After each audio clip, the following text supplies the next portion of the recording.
Alrighty, so that wraps up the trading day for today. It was a green trading day overall, but in the small account challenge, the $25,000 challenge account, it was a small red day by just about 50 bucks. So I want to be reviewing the 3 trades that we made in that account specifically. And I really want to be focusing more on the gap and go breakout strategy. I feel like I'm getting closer and closer to really understanding how I want to be trading that strategy, when I want to be trading it. And it's really those first 15 minutes, I want to get a little bit more aggressive today. Like you guys saw with ARTL, it rallied super hard, about 32% in the first minute of the market open. That would have been the time to get aggressive, look for a move between 10 and 15%, take the profits and kind of move on, wait for a pullback or something like that. I'm not totally comfortable yet buying those breakouts, but I definitely feel like I'm getting there, and I'm really excited to just keep studying that pattern, and eventually, as I feel more and more comfortable with it, then I'll start getting a bit more aggressive.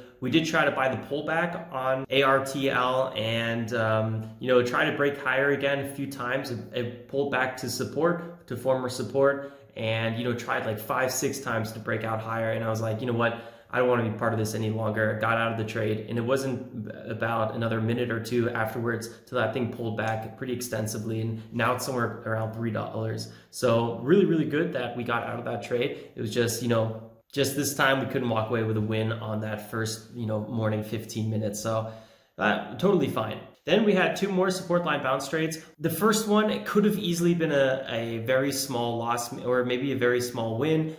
It was bouncing very weak, and I should have just got out right there. So I'll review that one with you guys. And that was ARTL as well. And then the third trade for the day, CPHI, was everything we were looking for. It was just the bounce was a little weaker, so the profits on that was a little bit smaller. Plus the entry, it was a little debatable. It was like a nice entry at first, but then it kept on pulling back for another minute or two.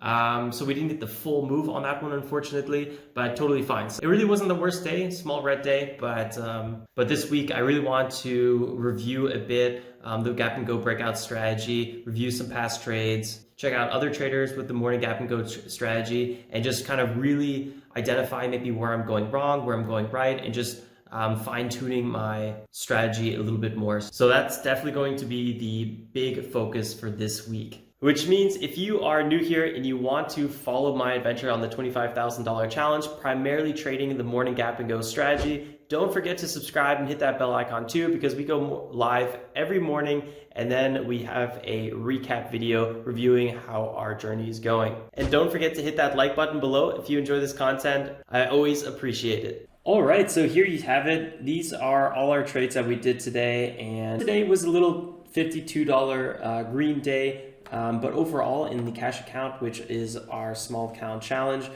we had a small $48 loss today. So it was kind of red day in the challenge, which is fine, because on this challenge, I want to focus a bit more on the morning gap and go strategy.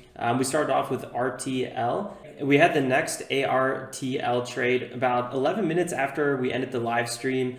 Closed that one out for a small loss. Actually, the loss wasn't too small. It was about 5% loss, which is kind of that max stop loss area that I keep talking about. And then the last trade, CPHI, this was a nice little clean support line bounce. It just, the entry was a little bit questionable. So yeah, kind of a slow day for me. Let's talk about ARTL first, and let's just go right on over to it. Just scroll back here and then zoom in a little bit. And yeah, this was the nice move it had right out of the gates, 32% move. This thing had a lot going for it. $30 million volume at this point. It was 11 million market cap and a 3.4 million shares outstanding. So it's a tiny company. That's really good. It gapped up really nice, about, let's say, right around here, about 70%. So it's not too overextended.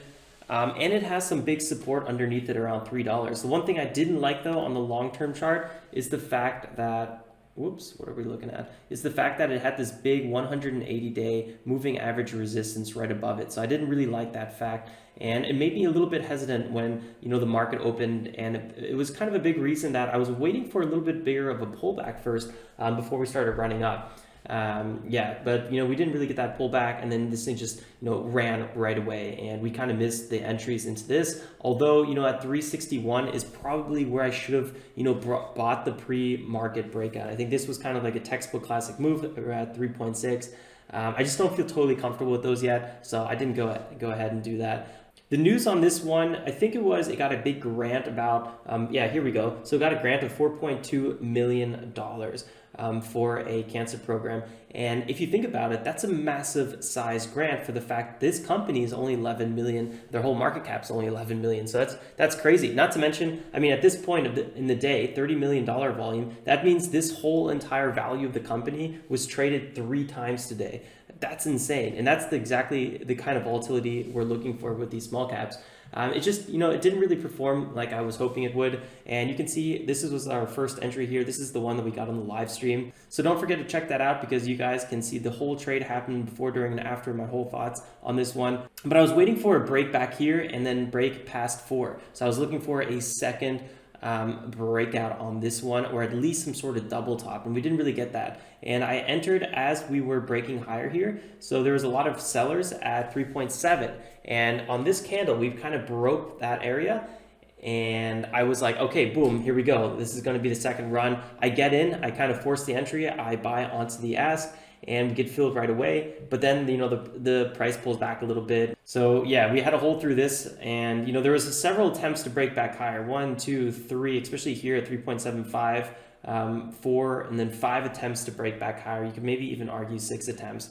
And at that 5th attempt, I was like, man, this is really shaky. Like, usually when you're trading a breakout, within the first few minutes, probably with the first few seconds, if this is going to be winner trade. And I just wasn't seeing it. I didn't really want to sell right away, but as the price started pulling back, and then we were starting to chip away at the bid, I was like, you know what, I'm out of this one. And then you could see here, just the next minute, this thing pulls back another 8%. So it was really good that we got out of this trade. I would have maybe had another chance to get out somewhere over here, but you just don't know that. You don't know how far it's going to pull back. Eventually this thing does dip lower right here. This was a really nice dip, and I was quite excited that we got a pretty decent entry on this one. We entered right here at 317, which wasn't too bad. It did dip back a little bit lower, so about 2%. We had a little 1 minute bounce here and then another one, and really, this is when I should have got out, because when it wasn't bouncing more than 1-2%, that this thing's probably going to keep pulling back, and I should have just got out. This is a big problem I've been having with this challenge, is the fact that I just only have 3 trades. So I'm like, okay, I got to get the most out of every one trade. And this has definitely put me in some sticky positions in the past. So you can see the next candle pulled back even harder. And then I was like, okay, well, I guess I'm out of this trade. So I was waiting for a little bit bigger of a pullback back to the 15-minute moving average. I originally had another sell order here at 316, but we weren't really seeing it. So I eventually just got out, I think, closer to $3. And the reason I got out closer to $3 is because there was a lot of buyers there. We touched it many times, and I was like, I really don't want to see this, get chipped away. And eventually they did, and I just sold onto the buyers. And it was a good idea because, a minute later, this thing dips another 5%. So we avoided those 2 dips. It was just, this is the time I should have got out. And I feel kind of not super proud for the fact that I held through this, and I even held through this. So, I mean, there's many times I should have just got out of this trade ahead of time. Just like this, the second I knew the bounce was weak, why didn't I just get out? But again, when you only have, 1 or 2 or 3 trades a day with your small account challenge, you're trying to maximize each one. And that could really put you in some dangerous positions. And I got to get more aggressive on that for sure. This thing did eventually pull back a little bit, but it never really went that far past our entry. It went to 319. So, we would have never really had a good fill on this one, or a good exit. We could have maybe broke even on it, but yeah, it's totally fine. I don't know. What's a little unfortunate is the fact that, this could have been a really nice trade if we, got in either on this dip or on this dip. Because, I mean, even if we got on this dip, it would have been that great. We would have had maybe a 4% profit. But if we got on this dip, this thing moves up 10%. So this could have been a really, really nice trade. I was just a little bit too early, but you don't really know that. I mean, you don't know when you're going to be too early. So you just got to cut your losses when it doesn't work. And I was really looking for a small profit on this one. So I guess maybe I was over scalping, but I was looking for about a 5% move or something going back to VWAP, back to former resistance, something like that. But, we just didn't get it. And really quickly, let's go ahead and talk about CPHI. This one kind of crept up on our watch list. 34 million market cap, 43 million shares outstanding, everything looking really, really good. It's a Chinese pharmaceutical company, and they beat their earnings estimate. So they had good financial results, which is always a good thing. This one didn't even really pop up on our scanner until a little bit later because it had this pullback after pre-market. And but this thing was gapping up ultimately pretty nicely, 70%. And what I was looking for, I mean, this could have been a really good one too, because this one pulled back in the morning, came back to 0.7, big support. I just didn't like the fact that it was under $1. It's typically not something I trade.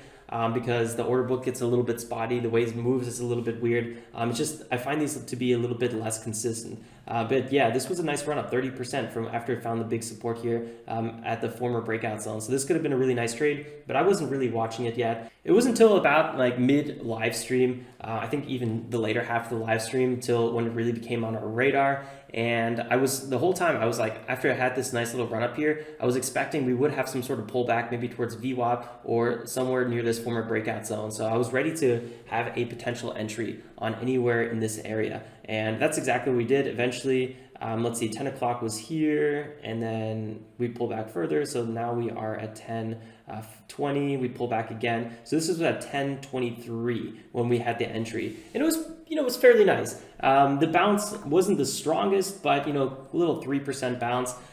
I was kind of upset because we had a limit order, I think at 0.779, and we just missed it on this little peak here.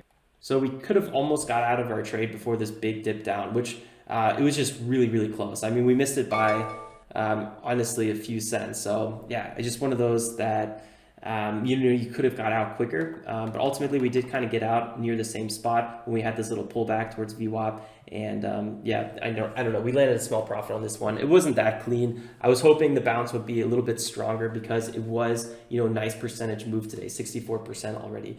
And it was even more at the time. So I was waiting for, hopefully maybe like a 5% move, maybe even a 10% move. Definitely could have happened, and I see it happen a lot. So I don't know, just overall kind of a slow day in terms of what we were looking at. There's no reason this thing can't pull higher, but it's already past noon and I'm done with this small count challenge for the day. I don't really feel like I did anything wrong today besides maybe hold on to this second ARTL trade just a little bit too long. Or, I should have had that entry a little bit later. But there's nothing wrong with having a loser. Like, I would do this trade over and over again. I just, in the future, I would like to get out quicker if I realize the bounce isn't that strong. So that was kind of one of the bigger takeaways for today. And it's something that I definitely know already. It's just, I'm kind of coming to terms with the fact that, even if you don't have that many trades, or even if this is your only trade you can do today, if you got to get out, you got to get out. You got to focus on the chart. You got to focus on what's in front of you. And you can't be thinking about all these really non-relevant reasons to stay into a trade, just like the reason where you can't do any more trades. This is your only trade. That's not a reason to stay in a trade, and it definitely has cost me a few mistakes in the past. In terms of getting out here in that morning breakout, I don't know. Maybe at one point I'll get a bit more comfortable with that, but the problem was it was just a lot of resistance ahead, and I was really waiting for a little bit bigger of a pullback first, just like CPHI had. So I don't really regret it because you don't really want to be on the wrong side of one of these where it pops up a little bit and then really pulls back. So I feel totally fine about the way I traded today. Technically, it's a green day, but that small account challenge has been getting me this last week, and I guess today as well. But tomorrow's a new day, and I can't wait to just jump on the challenge, all new, fresh mind. So I will see you guys then first thing tomorrow for the live stream. Till then, guys, like always, stay safe and make some awesome trades. Ciao, ciao.